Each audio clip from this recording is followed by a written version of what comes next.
My name is Ashley, and I never thought my life would change so dramatically in just 1 year.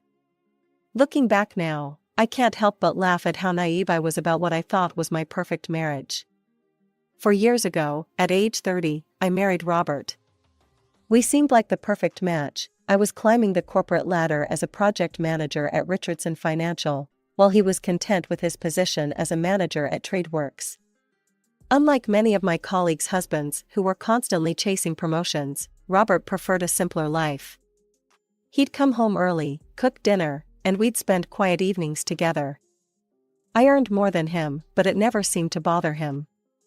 In fact, he seemed to enjoy having a successful wife. "Honey, I made your favorite pasta tonight," he'd say almost every Friday, greeting me with a kiss as I walked through the door, exhausted from another long week of meetings and deadlines. "You spoil me too much," I'd reply, breathing in the familiar scent of garlic and herbs that filled our rented house. We had our routines, our inside jokes, our shared dreams. We were saving for our own place, and the joint account kept growing steadily. We had already saved $200,000, not enough for our dream home yet, but we were getting there. "We'll have our own place soon," Robert would say, scrolling through real estate listings on his phone while we cuddled on the couch. "Just another year or two of saving." I'd nod, imagining our future together. We talked about having kids someday, but we both agreed to wait until we had our own place. Everything seemed so clear, so certain. Then came that Tuesday in March. I remember it perfectly because it was the day everything started to unravel, though I didn't know it yet. I was in the middle of presenting quarterly projections to the board when the room started spinning. The faces around the conference table blurred, and the last thing I heard was someone shouting my name before everything went black. I woke up in the emergency room, surrounded by concerned faces and the steady beep of monitors. A doctor with kind eyes and graying hair was standing by my bed, holding a clipboard. "Mrs. Parker," he said gently, "we need to run some additional tests, but the preliminary scan shows something concerning. There appears to be a mass in your brain." The word mass echoed in my head like a death sentence. I felt my world tilting again, but this time I remained conscious, painfully aware of every word that followed. "We'll need to do more extensive testing to determine if it's benign and if surgery is possible," the doctor continued. "I need to be honest with you, even if surgery is an option, there's a significant risk of long-term disability." I nodded mechanically, my mind already racing to Robert. How would he take this news? Would he stay by my side if I became disabled? We had promised in sickness and in health, but this was different. This was real. I took a cab home from the hospital that evening, my mind racing with how to break the news to Robert. When I opened our front door, I found him in the kitchen, humming while stirring something that smelled like beef stew. The normalcy of it all made my heart ache. "Robert," I called out softly, still standing in the doorway. "I need to tell you something." He turned around, wooden spoon in hand, and must have seen something in my face, because the smile immediately dropped from his. "What's wrong, Ash?" I told him everything, the fainting spell, the hospital, the tumor. His face grew increasingly pale as I spoke, but what happened next caught me completely off guard.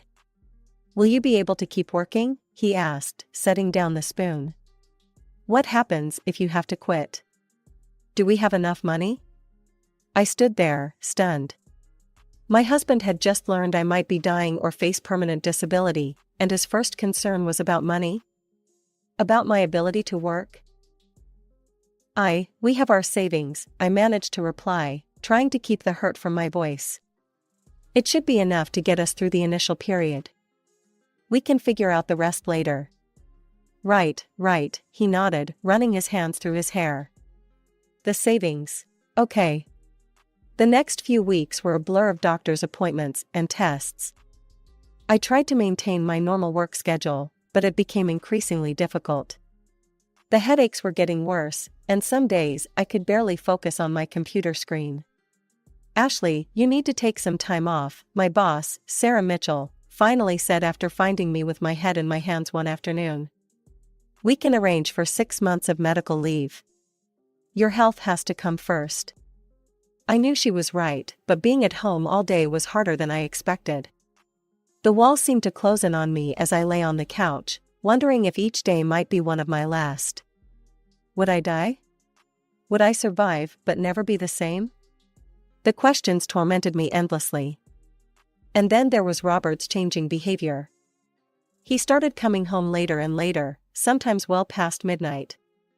When I asked him about it, he'd always have the same response. I'm picking up extra shifts, Ash. We need the money for your treatment. You understand, right? I'd nod, too exhausted from my own fears to probe further. Sometimes I'd hear him on the phone in another room, speaking in hushed tones, but I told myself he was probably just dealing with work stuff. My mind was occupied with darker thoughts. What would happen if the tumor was malignant? If I survived but ended up paralyzed? Would Robert stick around to take care of a disabled wife? After weeks of trying to handle everything on my own, I finally broke down and called my mother. I'd been avoiding it, not wanting to worry her at her age. She'd had me late in life and was now in her 70s. But I needed her, more than I'd ever needed her before. Mom, I said when she answered the phone, my voice cracking. I'm sick. As soon as I explained everything, she didn't hesitate. I'm coming over right now, sweetheart. Pack my bag this minute. She arrived the next day. I was having one of my bad days, barely able to make it from the bedroom to the bathroom without getting dizzy. She took one look at me and switched into full mother mode, just like when I was a little girl with the flu.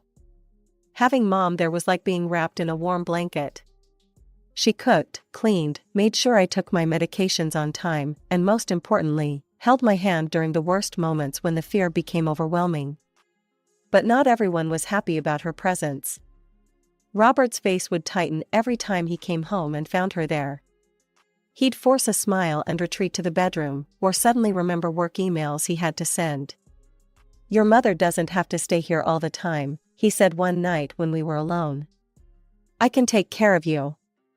But you're hardly ever home anymore, I pointed out. Because I'm working, he snapped, then immediately softened his tone. I'm working for us, Ash.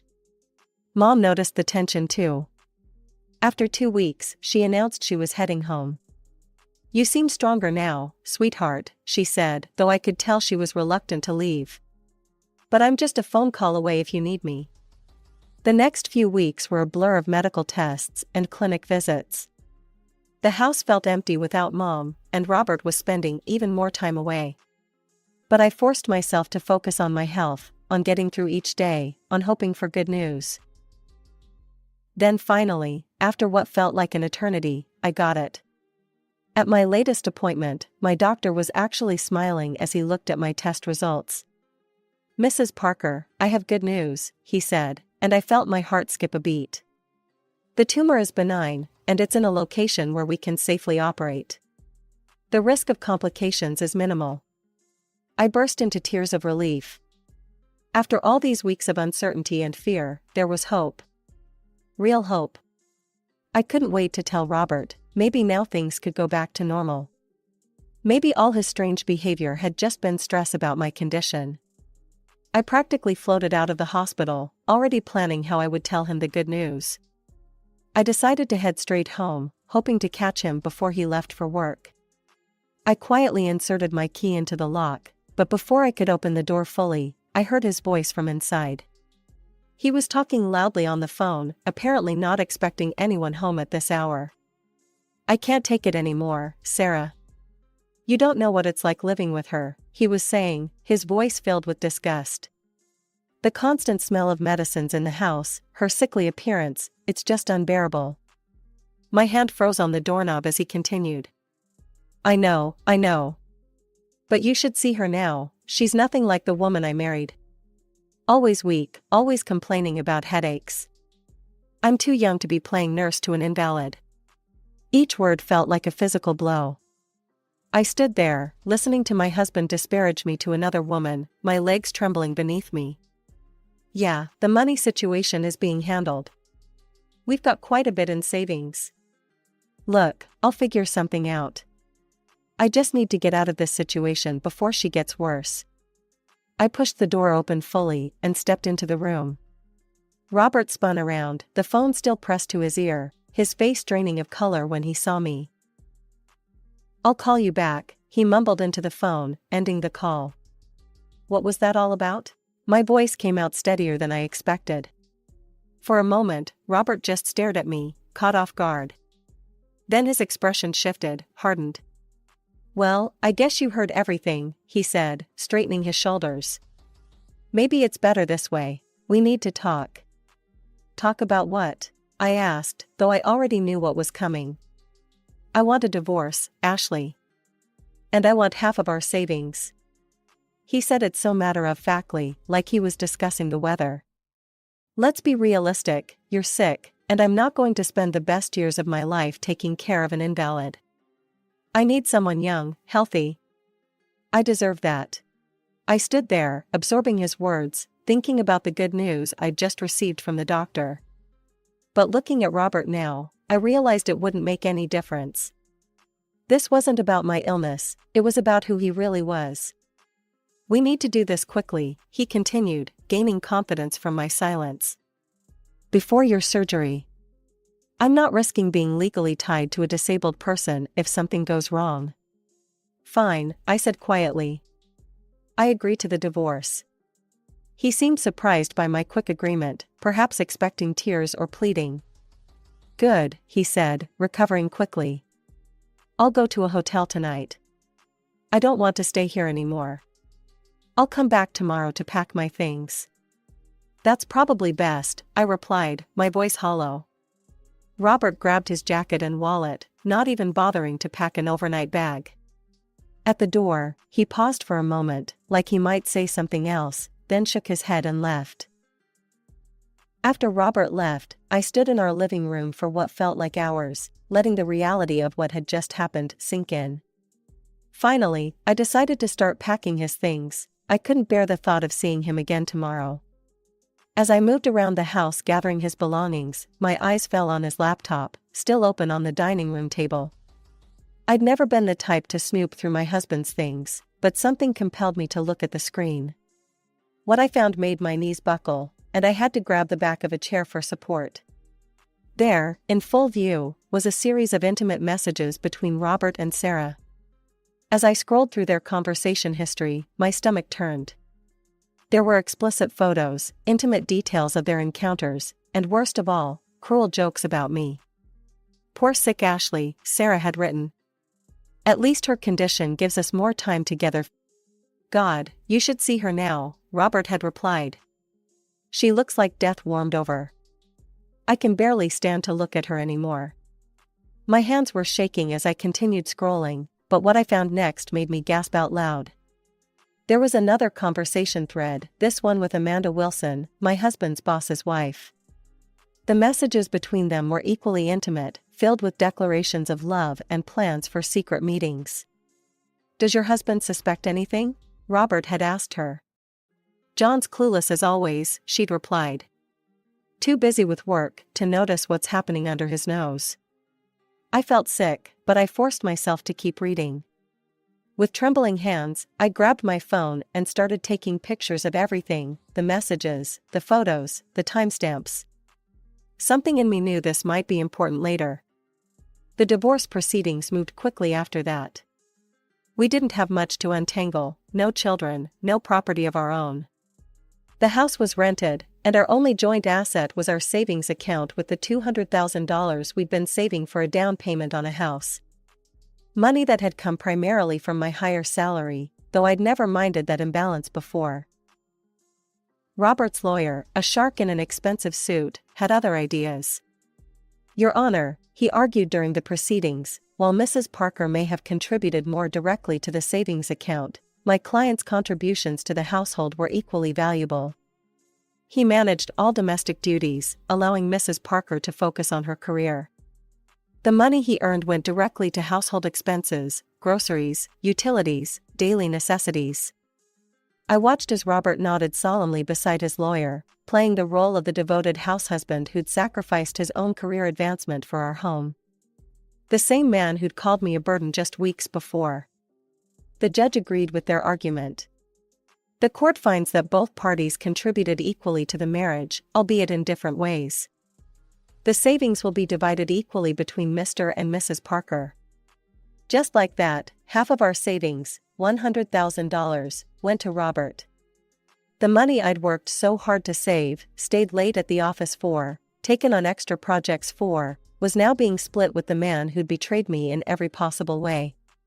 After the divorce was finalized, Robert moved out immediately. I couldn't stay in that apartment either, too many memories, too much pain. My mother welcomed me home with open arms, just as she had when I was a scared teenager after my first breakup. 2 months after the divorce, I finally had my surgery. The procedure went exactly as the doctors had hoped. They successfully removed the tumor, and my recovery began immediately. Each day, I felt a little stronger, a little more like my old self.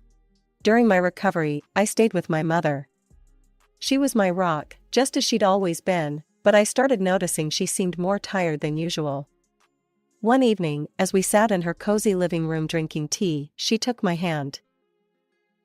"Ashley, sweetheart, I need to tell you something," she said, her voice gentle but firm. "I've made a decision about my future. I found a wonderful nursing home, Sunset Gardens. It's peaceful, has excellent care, and I've already paid for my stay there." She squeezed my hand. "I want to spend my remaining years somewhere I won't be a burden." "Mom, you're not a burden." "Let me finish," she interrupted with a smile. "I've thought this through. The house will be yours, along with my savings, about $300,000. You deserve a fresh start after everything you've been through." I tried to argue, but Mom had that determined look I knew so well. A week later, I helped her move into Sunset Gardens. The place was beautiful, with gardens and activities, and Mom seemed genuinely excited about this new chapter in her life. After getting her settled, I returned to what was now my house. It felt strange being there alone, but also peaceful. For the first time in months, I felt like I could breathe freely. Life has a funny way of serving up moments of perfect timing. About a month after Mom's move, I was sitting in my favorite cafe, enjoying a quiet lunch break, when I heard a familiar voice. "Ashley, is that really you?" I looked up to see Robert's mother, Margaret, standing by my table, her face pale as if she'd seen a ghost. "Hello, Margaret," I said, gesturing for her to sit. "I can't believe it," she stammered. "Robert told us you were terminally ill," he said. She trailed off, looking embarrassed. I couldn't help but laugh. "He told you I was dying?" "Well, as you can see, I'm very much alive. Still working at Richardson Financial, actually. And Mom just left me her house. I'm planning to sell it and buy an apartment closer to work." Margaret's face went through a series of emotions before settling on something between shame and satisfaction. "You know," she said, leaning forward, "Robert's living with me now.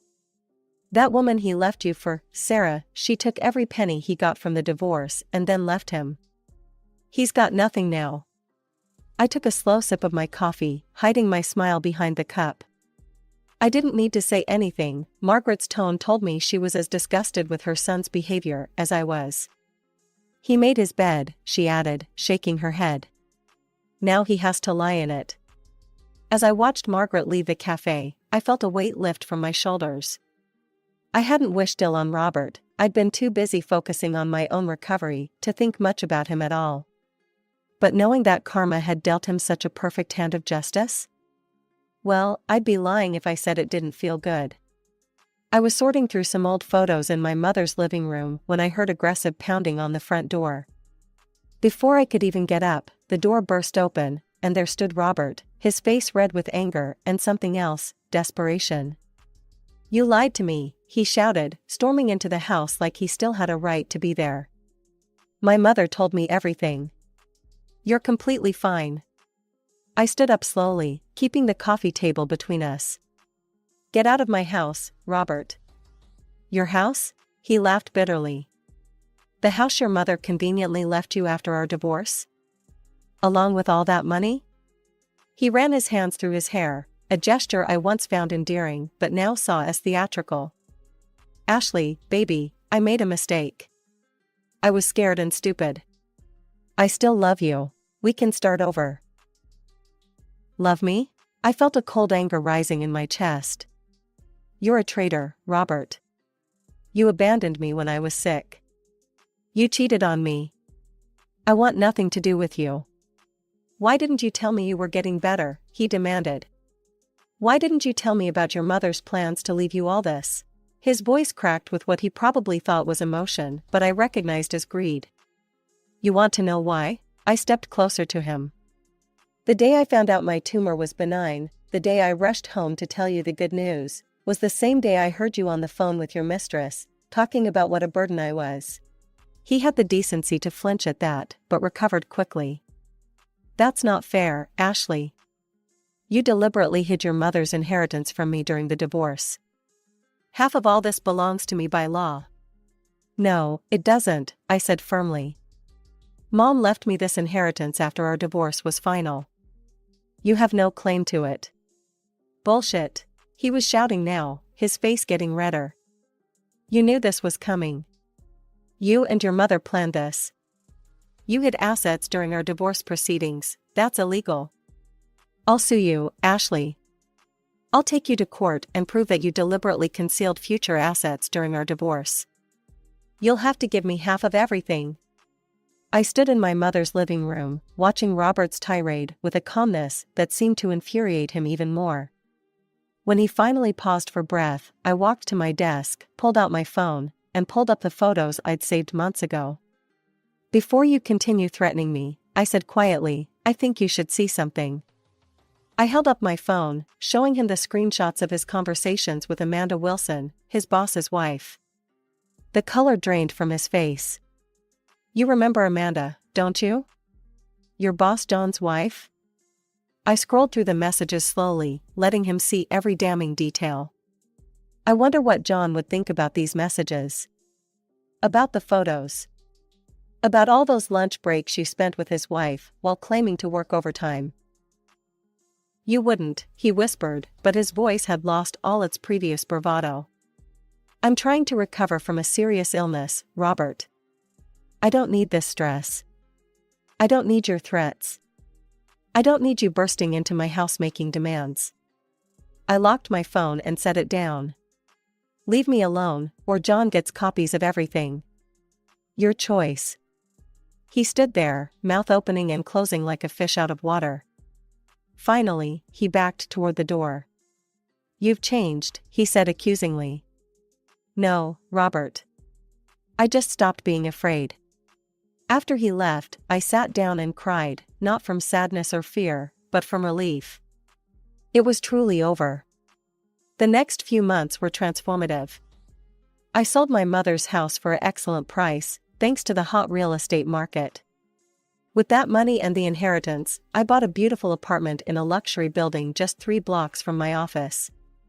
The walk to work became my daily therapy, helping me rebuild my strength step by step. The illness had taken its toll on my body. I'd lost nearly 20 pounds during the worst of it. But slowly, I began to recover.